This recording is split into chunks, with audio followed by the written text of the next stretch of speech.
दो काम जरूर करो बहनों।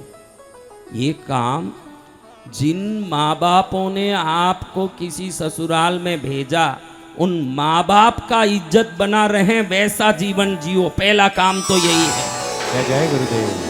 दूसरा, जिस घर में गए हो उस घर का इज्जत बना रहे, ससुराल का ऐसा जीवन जियो। ये दो काम कर लिए तो स्त्री बनना सार्थक हो गया। जय गुरुदेव। क्या काम बताओ? माँ बाप को दुखी नहीं होना चाहिए। वहाँ ससुराल से आजकल तो फोन है, एक एक मिनट में इधर का उधर समाचार जाता रहता है। लेकिन माँ बाप को दुखी नहीं होना चाहिए कि ससुराल से मेरी बेटी के बारे में शिकायत आ रहा है। क्या आ रहा है? शिकायत। हाँ, कभी शिकायत ना आए। अपनी बातें अपने तक रखें, वहीं से उसको कैसे भी सुलझा के अपने जीवन को सुगम बना लें। समस्या नहीं आएगी। वैसे संसार में जगह ही नहीं है। संसार है तो समस्या आएगी, लेकिन होशियार वो नहीं जिसमें समस्या नहीं आती। होशियार वो जो समस्याओं को सुलझाना जानते हैं, वो होशियार। जय गुरुदेव। कौन होशियार है? समस्या को सुलझाना जानते। हाँ, समस्याओं को सुलझाना जानो, वो लोग होशियार। न समस्या ससुराल से निकलनी चाहिए, न समस्या पियर से। आई आप कर लो तो सबसे बड़ा काम। आप लोग मेरे पास आके बोलते हो कि गुरुदेव मैं कुकिंग अच्छे से जानती हूँ, मैं भोजन अच्छे से बनाती हूँ। आपको ये बोलने में बड़ा यूं गर्व महसूस होता है कि हम भोजन अच्छे से बनाते हैं, मैं स्टिचिंग अच्छे से जानती हूँ। कई काम बता के बोलते हैं मैं ये सब अच्छे से जानती हूँ। इन सबको जानने से क्या हो जाएगा?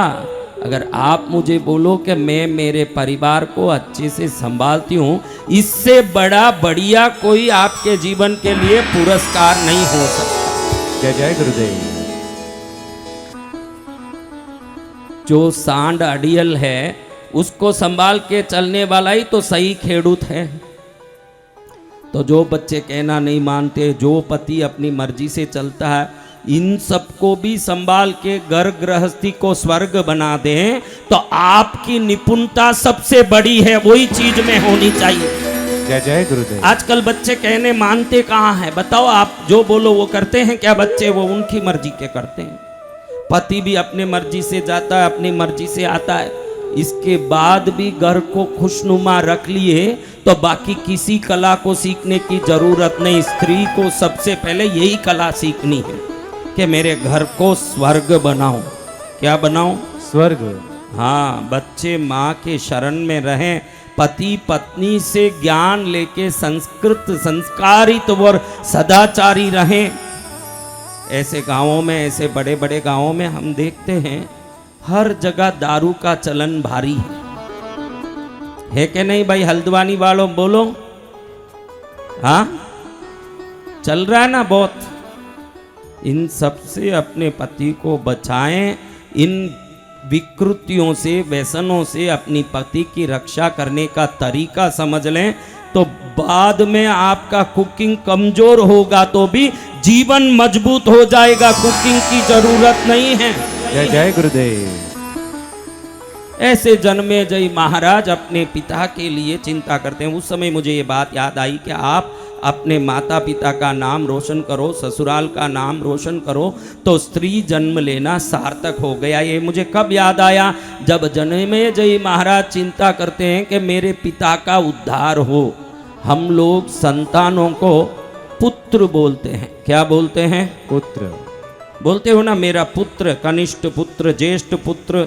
ज्येष्ठ पुत्र यानी बड़ा बेटा, कनिष्ठ पुत्र यानी छोटा बेटा। महाराज पुत्र क्यों बोलते हैं? पुत्र क्यों बोलते हैं? पुम नाम का सबसे भयंकर घोर नरक। क्या नरक? घोर नरक। ऐसा नरक जहां कोई चीज दिखता नहीं है लेकिन यातना भयंकर होती है। उस जगह गए हुए व्यक्ति को जाने से रोकने के लिए शुभ कर्म करके जिस पुत्र ने अपने पिता को पुम नाम के घोर नरक में जाने से बचा लिया, वो पुम नाम से त्राण करने वाला, पुम त्राण ये पुत्र है। पुत्र कौन है? पुम नाम के नरक से त्राण दिलाने वाला वो पुत्र है। पुत्र का अर्थ समझ लो। पुम नाम के नरक से जाने से पिता का त्राण करने वाला, रक्षा करने वाला, उसका नाम क्या है? पुत्र